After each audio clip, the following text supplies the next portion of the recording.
Welcome to this poetry lesson on Sonnet 104 by William Shakespeare. This poem forms part of the current IEB Poetry syllabus for 2023 to 2025. A reminder, as always, that you need to be studying this poem on your own. This lesson should really just be a supplement to your studying. It should not replace your studying. While I aim to help you deepen your understanding and broaden your knowledge, the only way that you're really going to do well with this poem is if you study it for yourself, if you can explain it in your own words, and if you really have your own grounded knowledge of the poem. Again, as I try to be as comprehensive and detailed as possible in my analysis, you will find other observations, other perspectives as you do your own analysis, as you do some research on the poem, and that is completely fine. Poetry is not meant to be one thing, it's not meant to be subjective, and as long as you can substantiate your analysis and substantiate your observations from the poem, i.e. find evidence in the poem for what you're saying, then you will be completely fine. So let's jump into the poem. We're going to read the sonnet before we look at the analysis. So Sonnet 104 says, "To me, fair friend, you never can be old. For as you were when first your eye I eyed, such seems your beauty still. 3 winters cold have from the forest shook 3 summers' pride. 3 beauteous springs to yellow autumn turned, in process of the seasons have I seen. 3 April perfumes in 3 hot Junes burned, since first I saw you fresh, which yet are green. Ah! Yet doth beauty like a dial hand steal from his figure, and no pace perceived. So your sweet hue, which methinks still doth stand, hath motion, and mine eye may be deceived.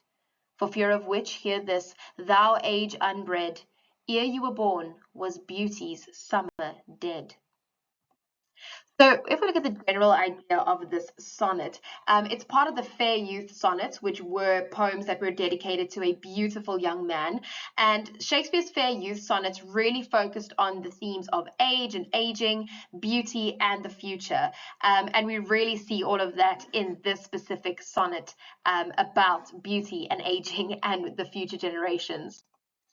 We look at a summary of this poem. The fair youth is being complimented on his beauty, and the speaker seems to believe that the fair youth has not aged in the entire time that the speaker has known him. And we see that it's about 3 years since the speaker first met him. But the speaker gets to a point in the poem where he acknowledges that this can't be the case, because obviously everybody ages. It's not like this fair youth is some immortal being. And so it must be this thing that time is moving so slowly and the fair youth is aging so slowly that he just can't see the fair youth aging, can't see his beauty fading, because the fair youth to him still looks as beautiful as the day he first met him. And then the final couplet actually moves away from the fair youth and addresses future generations. And he tells them that when they are alive, they will not have the privilege that he has, because the most beautiful person to ever have lived will already have died. And so that's quite a strong statement to make, to say the fair youth is the most beautiful person to ever have lived and who will ever live. And so future generations are missing out because they will not see this fair youth's beauty. If we look at the structure, it is your typical Shakespearean sonnet. Really important that you know the structure of a Shakespearean sonnet and how it all works. So it's a 14-line sonnet. There are 3 quatrains and then 1 concluding couplet. It follows a consistent rhyme scheme, the A-B-A-B, C-D-C-D, E-F-E-F-G-G. It's written in iambic pentameter, which obviously helps with that lovely rhythm as you read this poem. And the couplet brings the volta, or the shift in perspective, which we've just seen now, where the 3 quatrains are addressing the fair beauty, and the speaker is saying that, you know, he hasn't changed in 3 years, and that the time is obviously passing, but he just can't see it. And then the couplet brings that volta, where he then addresses the future generations, saying that they will be missing out because they will not be living at the same time as the fair youth. So this is how I'm doing the analysis. You can see it goes quatrain by quatrain, and the analysis kind of goes around the poem. So in this stanza, we see a lot of F alliteration, a lot of S alliteration, which helps with that rhythm, which helps with that nice energetic flow. And the first 4 lines say, "To me, fair friend, you never can be old.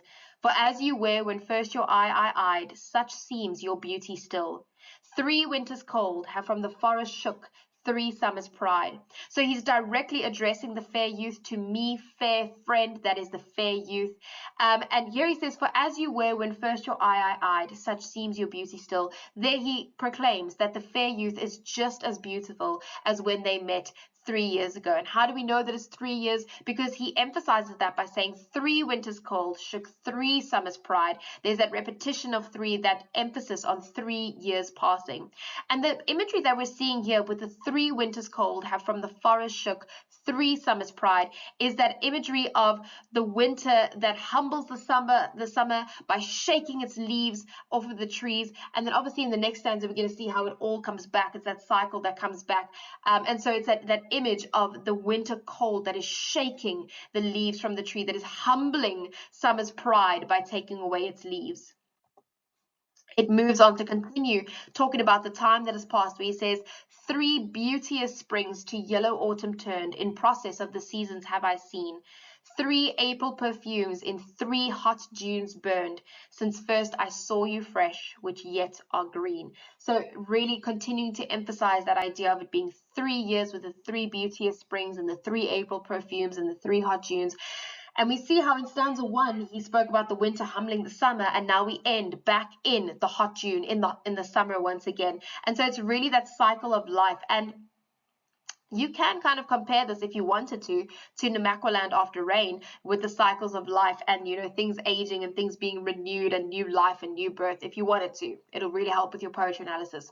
But back to this poem. So he says there 3 beauteous springs to yellow autumn turns. He's using the seasons to emphasize how much change has happened in the world, but the fair youth has not changed. Because we see these contrasts. There's the beauteous spring turning into yellow autumn. He sees change all around him, but he doesn't see change in the fair youth at all. So in the process of the seasons have I seen, he's emphasizing the fact that my eyes work. I can see the changes happening.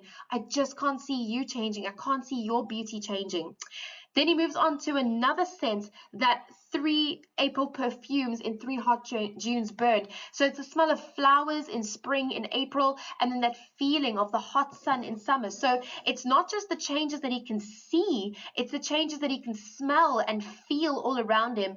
And yet the one thing that is not changing is the fair youth and his beauty. Since first I saw you fresh, which yet are green. So all of these things have happened since I first saw you fresh, that first time we met, that fresh new meeting, fresh new relationship, which yet are green. So he's saying here that the fair youth is like a fruit that has not ripened, that he's a fruit that is not aged, he's still green. And despite the seasons changing, despite all of these changes happening around them, the fair youth is still fresh, he's still green, he's still the same as when they first met. Yet doth beauty, like a dial hand, steal from his figure, and no pace perceived. So your sweet hue, which methinks still doth stand, hath motion, and mine eye may be deceived. So the first 2 lines here is really comparing, it's a simile, comparing the idea of time passing to watching the dial hand of a clock. You know, it's really actually difficult to notice time moving. It is moving, but you don't really see it moving. You know, it's not a very in-your-face kind of thing. And this really does contrast to the previous stanza, which showed those very physical changes that the speaker could see, and those very physical things that he could feel and that he could smell. So like a dial hand, steal from his figure, and no pace perceived. This is speaking to the power of time, and how even though time is pushing forward, that pace is not always realized by human beings. We don't always see it. And that's very much like the like the fair youth's beauty, where of course he is aging, of course his beauty is fading, but the speaker just cannot see it. It's like trying to watch time pass. You can't actually do it. It's very difficult to do it. And he moves then into that realization of the fact that the speaker is the fair youth is in fact changing. So your sweet hue, which methinks still doth stand. You know, your beauty, in my opinion, is still there the way it was on the day we first met. But it hath motion, and my eye may be deceived. The fair youth knows that the speaker knows that the fair youth is aging, and he's now realizing his eyes are just being deceived. While yes, he can see the changes in the world around him, and he can see all of these things happening, he's just not seeing the fair youth aging, even though the fair youth is definitely aging, because that's a natural process. And the couplet brings that Volta where he says, for fear of which, hear this, thou age unbred, Ere you were born was beauty's summer dead. So, for fear of which, hear this, thou age unbred. He's speaking directly to the future generations. Thou age unbred, those of you in an age where you have not been bred yet, you have not been born yet. Ere you were born, so before you were born, was beauty's summer dead. Before you are even on this earth, beauty's summer, this fair youth, will be dead, and you will not live in the same time as the most beautiful person to ever have lived. So it's a very confident and assertive statement to make, and it really does emphasize that deep adoration and that awe that the speaker has for the fair youth beauty. So when we look at kind of the literary things that are used here, summer is often used in poetry to describe the best time in someone's life. You know, it's the best season, and winter comes to kill summer, and winter, you know, ends the great summer. And so what we're seeing here is that he's not just saying that, you know, the fair youth is like summer. No, he's saying the fair youth being alive, that is beauty as a concept. So the idea of being beautiful, that is beauty's best moment. It's beauty's peak. It's beauty's summer. And that summer will end when the fair youth dies. And so we continue that idea of the seasons as we saw earlier in the poem, but now it applies directly to the fair youth's life and his beauty passing by, and his beauty passing away as summer comes in is the peak of the season, and then it passes away again. So if we look at how the senses have been used here, so obviously we see that there's a sense of sight. Since first I saw you fresh, which yet are green, for as you were when first your eye I eyed, springs to yellow autumn. And so he's describing the condition of the fair youth, the beauty of the fair youth when he first saw him, and then also using the sense of sight to show the passing of time, that he can see these changes happening all around him, but he cannot see the fair youth aging. We also see that sense of smell, those 3 April perfumes in 3 hot Junes burned, and it's that sweet sense of the spring flowers in April, and the sense of feeling the 3 winters cold and the 3 hot Junes burned. And like I said, this is again, he can feel the changes around him. So he knows that things are changing, he knows that time is passing, but he doesn't see it with the fair youth. So this is really a beautifully simple poem. It's honestly such a sweet poem of adoration and complete awe for someone, and genuinely find someone who adores you the way the speaker adores the fair youth. You deserve it. Find someone who's going to think that you are the summer of beauty. And when it comes to this poem, really just understand how the structure works together, understand the analogies that he's making, the metaphors and the similes that he's using, and how it describes time passing, but the speaker not being able to see time passing with this fair youth beauty.